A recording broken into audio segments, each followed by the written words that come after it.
Belle Sews, my name's Sarah. Thanks for joining me today. So I am back in my sewing room after a week away, and I'm finally getting around to making my January makes video. It's going to be a little bit deceptive because I'm wearing a January make, but this is not a January make. That fabric in the background has nothing to do with January either.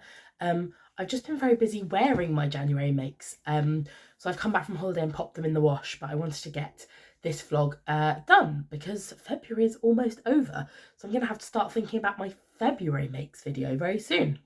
So I felt like I was quite constructive in January. Yeah, I feel like I got a lot made. I got 6 garments finished.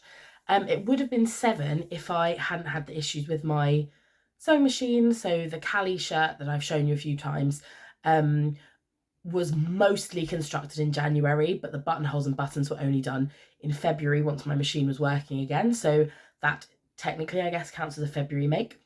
But also when I look back through what I made this month, it's a lot of sort of athleisure, cozy things, a lot of stretch fabric, which obviously is a bit quicker to work with. So I think that's also why I got through 6 things. I mean, I think some people maybe don't think 6 is very much, but I feel like that's quite a lot for a month.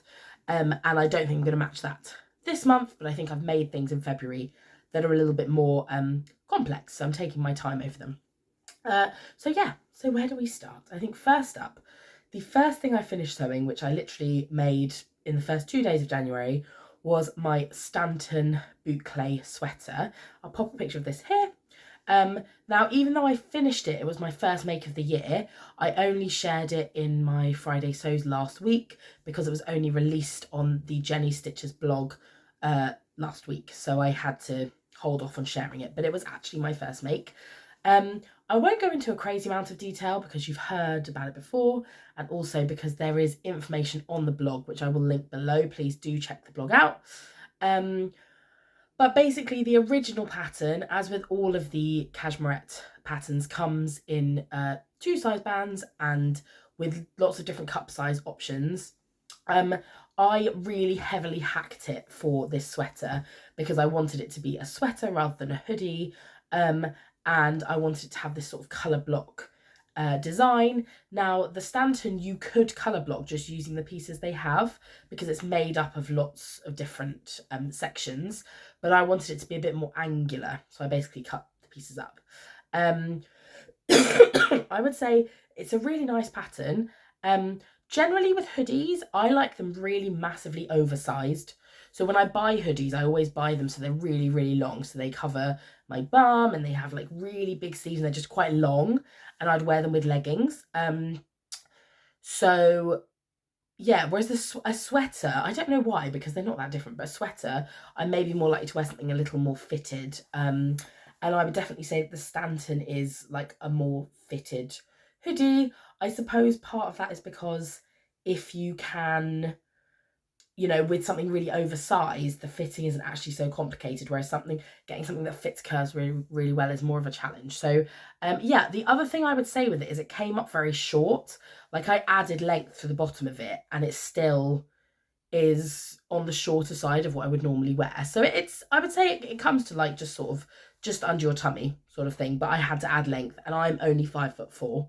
So I would just keep that in mind. You can sort of see it in the pictures, I think. So I don't think it's a surprise. But yeah, I would just watch the length on that. In terms of how much I'm wearing that sweater, I've had almost a whole month of owning it and I wear it all the time. And actually, I was in John Lewis the other day. I can't remember why. Oh, I was getting something for my dad. I was in John Lewis and a teenager stopped me and said, "I loved your jumper." And I literally felt like the coolest person in the world. So, yeah, so I think that's a double thumbs up. I work with a lot of teenagers and getting getting compliments out of them is tricky. Yeah, so I will take that. Great, so next up, I made something that you haven't really seen much of on here because it was just a very casual make, and it was the Elliot Sweater by Helen's Closet. I'll pop a little picture of that there. I'm sort of umming and ahhing on this one. I think not because of the pattern, but I think because of my fabric choice. So I chose like a cable knit fabric But this is the first time working with one that's actually like knitted. So when you cut the fabric, it like you can sort of see all the sort of yarn ends coming out. Whereas previously I've always used sort of fake cable knit, so it'll be like a ponte or something, and they just put that sort of pattern on the top. So, and I think I just mishandled the fabric, to be honest. The neckline became like a very, very wide boat neck, which I didn't hate, but is not what is supposed to happen with that pattern. um, and generally, I just felt like the fabric became like a little bit distorted. The shape was just a bit. It. I wear it, but I'd wear it around the house, but I wouldn't really wear it to work or anything. Features I like that you have the sort of what they call like a mullet hem, so it's like longer at the back, shorter at the front. And I think I am actually going to try this again at some point, just in a jersey, because actually I think if I'd picked a fabric with a bit more structure to it, I would have found it something very wearable, especially when it's sort of a bit, it's not freezing cold, but it's a little bit colder. And also as a layering item, I think there's a lot of potential there. But I wouldn't say that the fabric and the pattern combination was a great one. Also, I don't know what I was thinking, but my school jumper when I was at school was green. And when I put this on, I was like, this just feels like my old school jumper. So maybe I think that was just poor judgment on my part. But I will give that one another go. I think most of the samples they've sewn up are in like a jersey, or I think there might even be like a French terry one, or like sweatshirting. I think any of those would work, but I think an actual cable knit, even with a bit of stretch in it, I think is just not, in my experience, was not the best choice for that pattern. It just feels a bit like it's just lost all its structure. So yeah, so I was a bit more successful with my next one, which was this jumper that I'm wearing, which is the Billy jumper by Tilly and the Buttons. And I made some matching tracksuit trousers using the True Bias Hudson pants. I've now made 3 pairs of those, and that's since like December. I've made 3 pairs. I need to stop. I need to step away from the Hudson pattern. 2 of them have been for pajamas, and to be fair, this little cord set that I made, I have worn as pajamas when it was cold. And effectively, if you wear them together, you do really look like you've just gone outside in your PJs. Yeah, so the Billy pattern is an old favourite for me. I hadn't made the sweater version before. I've always made the dress, and I wear my Billy dresses all the time. So yeah, so I was pleased with that, but I knew I would be. This fabric from By Graziella is really lovely, really soft. I bought it at the Knitting and Stitching show, and this sewed up really quickly, and the Hudson pants did as well. The main thing I'll keep coming back to the Hudson pants, the reason I put off sewing them is because I think if you're like plus size or curvy or fat or whatever you want to say, and you have a tummy, I think anything with trousers, especially when it's a brand that don't specialize in curve patterns, I just think like, are they going to get it right? Is it going to be too low rise or too high rise? And that sort of put me off sewing them for a while. But actually, I found the rise suited me really well, and I've got a tummy, so yeah, I just really love the fit of them. So if you are someone who is a bit curvier and has been a bit nervous about sewing up anything like that, I mean, obviously they're in stretch fabric as well, but I just feel like the fit of them is really nice, and they sew up really quickly. And generally, I'm just obsessed with that pattern. So yeah, so that set I'm really pleased with. Wearing this jumper today, I'm popping out, and I can't decide whether to keep this on or change. I'm sort of feeling sad that I put so many of my January makes in the wash now, because I'd quite like to wear one of them, but there you go. Cool, so it was cozy, stretch, until I made my zero waist dress, my collab with Sofa Serenity or Adele, and this was using the, I can never say this right, Birgitta Helmerson zero waist tier dress pattern, and the Joy fabric from Hey Sew Sister. So both of those came in the autumn Hey Sew Sister project box. And I had a very mixed experience with it. The fabric I love, so pretty. It's this really gorgeous, smooth quality cotton poplin. So I love that. And it was quite nice to do something with wovens after working with stretch, just endlessly. But the pattern, the zero waist element is interesting and it's very clever. But I before Adele and I settled on that pattern, I sort of said to her, I just don't know if it will work on me. It's just too billowy. It's just that, again, I've talked to you a million times about this, but that neckline that comes from here, I think sometimes, like in my Marnie top that I made in this nice viscose for Valentine's Day, that has that same thing where the seam comes from above the bust. But I think because it's in a viscose and because the proportions just seemed better on me. Whereas I thought on this dress, I just thought no. And to be honest, I don't know how much I'm going to wear it as it is. I liked it more belted, and I do wonder if in the summer it might feel a bit more, it might feel a bit more workable. I think, interestingly, I love a puff sleeve, but on that, I think because there's so much volume everywhere, I didn't really love the puff sleeve. So part of me's thinking, could I take the elastic out and just turn it into something else? Or, I don't know. I need to have a play around because I love the fabric so much. I don't want to waste it. So I want to try and find a way. I don't want to just pull the whole thing apart, but I want to try and find a way to make it more wearable for me. And the thing is, people feedback and they'll comment and say, oh, you look great, and I think it really suits you, and blah, blah, blah. But the thing is, if you don't feel good in something, like, I know that if I don't feel good in it, I'm probably not going to wear it very much. So, so I think I've just got to think about how to rejig that one. So that's that.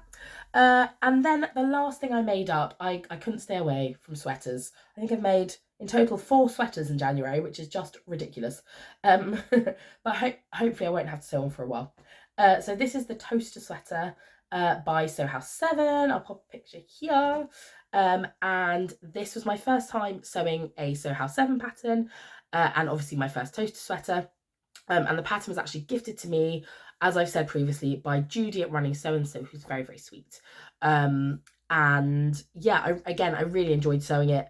Sweaters come together really quickly.